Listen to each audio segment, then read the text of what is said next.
Hi, it's Jo Huey here. Today I'm going to talk about the drinker and what they say and do doesn't make sense. So I've got some notes here which I'm going to refer to, but I'm sure I'll hopefully cover everything. So obviously what I've learnt is families are trying to make sense, logical sense of something that isn't logical.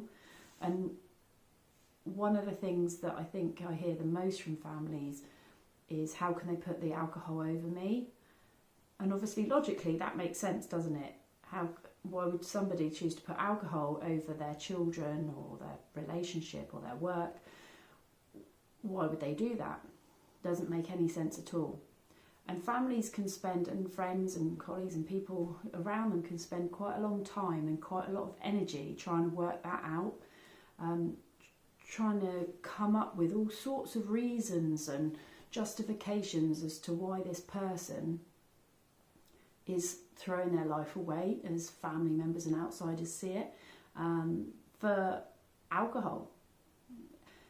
And I think this can become a bit of an obsession, and so family members can get so obsessed with this that it ties them up in knots and makes them feel really angry and frustrated and all of those quite understandable emotions and feelings.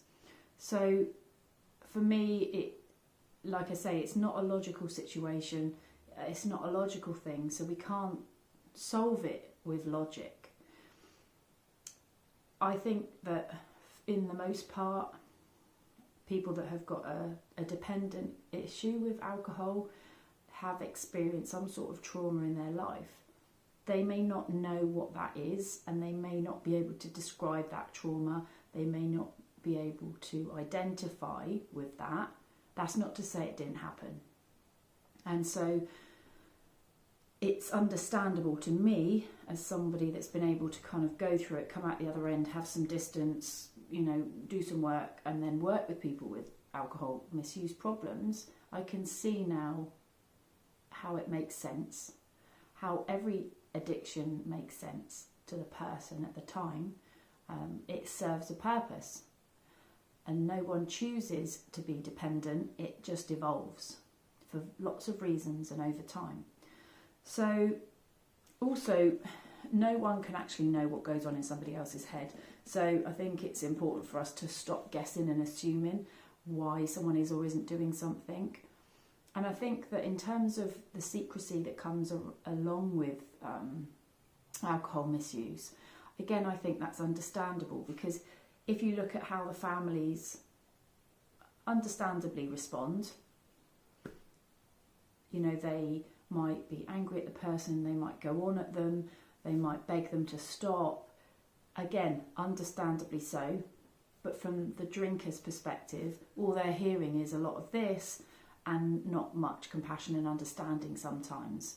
And so if someone was asking me to give something up that I didn't want to give up, then I'd probably do it when they weren't there, or sneak it in somehow, or not talk about it with them. Because what's the point? If you don't see eye to eye and that person doesn't agree with what you're doing, you're not going to want to tell them. So it makes sense in that regard why people that have got a drink problem have a lot of secrets.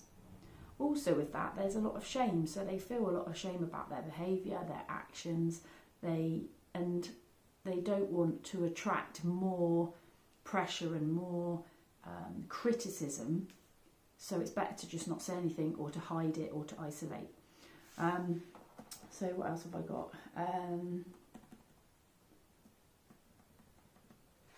Also, the other thing that families say about logic, I'm thinking of logic and stuff, is that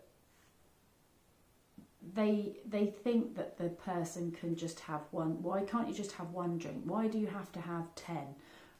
And that lack of knowledge and understanding about alcohol misuse on the part of the families doesn't help, because actually that means that they don't understand about it.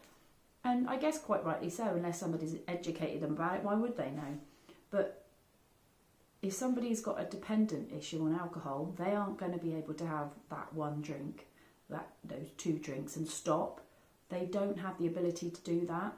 So from a family perspective, members need to respect the fact that some people are just different in their makeup and they can't drink like you can, and they have to be abstinent completely, otherwise they will just go back and hit the bottle if they've had a period of sobriety.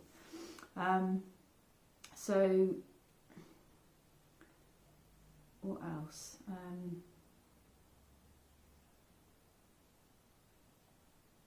Yeah, I think that this whole concept of alcohol, in a sense, to some people being a bit of a sin, and some people can take it or leave it, some people see it as a really bad thing, and there's so much stigma still with this. And so I think it's really hard for the person that's going through this situation to cope with it, because everything outside of them is against, you know, in terms of family and stigma and all that, is against what they're doing. And I think that there needs to be much more understanding and compassion. And I think that it's so easy for family members and other people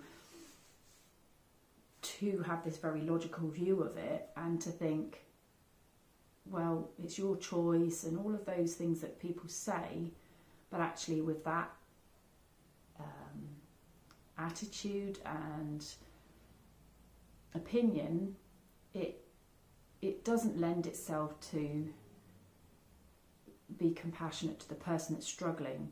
And ultimately these people have been through trauma, so they're not just getting all of the side effects and everything that comes with alcohol misuse. They're getting all the hassle and that from families and professionals, and they're already going through a tough time. You know, the reason they're drinking might be because of trauma they've been through, and then they're punishing themselves with the drink, and then they're getting punished by society or stigma and, you know, other people, and it's really difficult for them to cope with that, and it can perpetuate the situation. So yeah, doesn't always make logical sense because it's not a logical problem. So I think that's kind of the main things that I wanted to cover in this video. So hopefully that's helped. Remember to subscribe to my YouTube channel, and please feel free to share this with anyone that you think may benefit. Thank you so much, and take care.